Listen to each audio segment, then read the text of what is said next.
I'm Carly Steele here at South by Southwest in partnership with Kinolime, talking to some of the festival's top storytellers all about their filmmaking process and how they broke into the industry.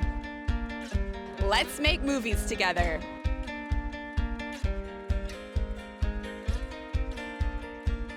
So welcome to South by Southwest. How is the festival treating you so far? Oh, it's been awesome. This isn't my first year here, but this is the first year I'm here with a film that is my own, and it's been spectacular. I am so happy to be here. I'm originally from Houston, so this is just like a stone kick away from home. But yeah, it's been amazing. That's awesome. Now tell us a little bit about your movie. So I'm here with a documentary called The Herricanes. It's a documentary about a team that played in the first pro women's tackle football league in the 1970s, and my mom played for the Houston Herricanes, so it's a bit of a personal story as well. And it's also about their legacy and how women's sports has excelled today, and specifically women's football. You know, it's funny, I was just at the Goldman Sachs Power 100 women in the lead, and I met the owner of, Natalie Portman owns a female football team. Wow. Which is really cool. And with her partner, who was a VC, top technology venture capitalist. And it is really cool. And everyone said women's sports is one of the best things you can invest in, because it's growing and you can get a lot of, bang for your buck if you invest in women's sports. For sure. I mean, over the years, women's sports has been largely overlooked, but now women's sports is reaching a level of play and aptitude that is speaking to people, and I think the collective consciousness is also shifting towards supporting more women, and right now is the time to get on board with women's sports, because it's about to I'm not going to say it's about to reach parity, but it's about to make a splash. I love that. Speaking of making a splash, so talk me through the filmmaking process with this documentary. How did you get the idea, and how were you able to get it made? Yeah, so this documentary, it started from me being aware as a young woman that not everybody's mom played football, because my mother played for the Houston Herricanes, and I sort of grew up with the mentality that was normal. And it wasn't until that bubble was burst that I started to get my gears turning towards making a documentary about it, because I think that it is an important story, and this history of the NWFL was on the verge of being lost because so few records were kept about it, because it really wasn't treated with respect at the time.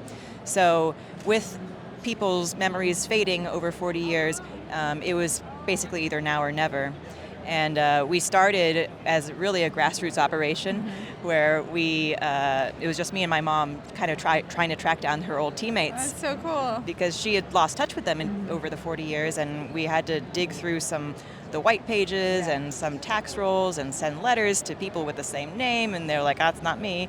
But once we got a few people, it sort of snowballed into finding more and more people, and then my first two producers signed on, James Short and Lisa France, and then we were able to do a crowdfunding with which we were able to shoot the first bit, and then from there it was just getting a little more here, getting a little more there, getting a little more here. So were you getting it financed as you went along making it? Yeah. Wow. Yeah, it didn't all come at once. That's very cool, because that's kind of like the Kinolime spirit, which is people can submit their screenplays and their projects, and then they can be voted by users. They can vote if they want to see it or not, and then if they vote for it, then it can get made, and basically links with production companies, producers, directors.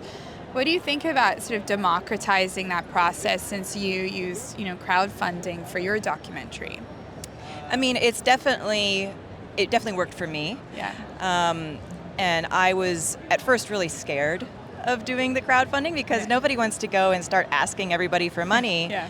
But I was overwhelmed by how much support was coming from my personal friends and family and my network. Everyone was really on board with the idea. So that was really inspirational from the start. And I think that it'd be great if more filmmakers can harness that kind of excitement from the community. Yeah, more democracy, more transparency.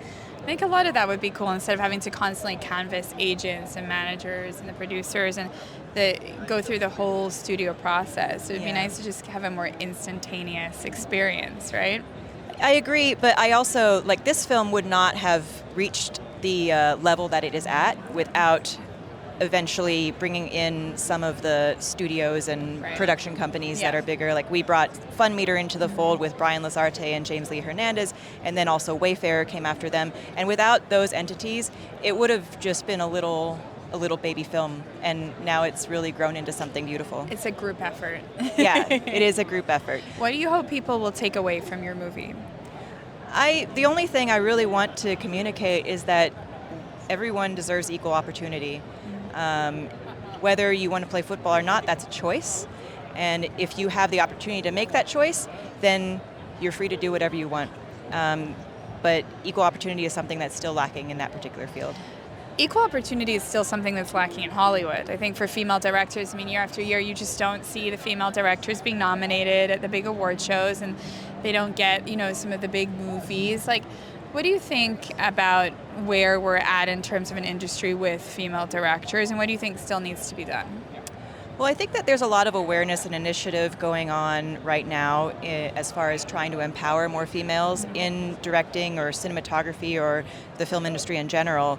But I think that what really needs to be implemented to make that work is some sort of feeder system or training system, because you can't just throw people into the deep end and expect for them to swim, because ultimately they're going to sink if they're not prepared for that kind of thing, which just sets us back to the beginning again. So they need to create some sort of facility. Experience, mentorship. Exactly. Yeah, and community support, for sure. What's been your favorite thing about South by so far? I'll end on that question. I mean, this is a silly answer, but the weather we've been having has been amazing. Yeah.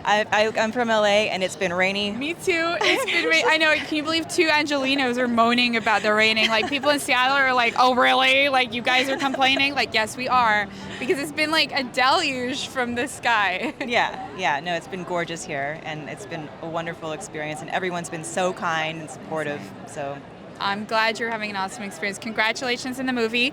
Can't wait to see your next one, and it's been such a pleasure. Yes, thank you so much for having me. Thank you so much. Thank you for coming.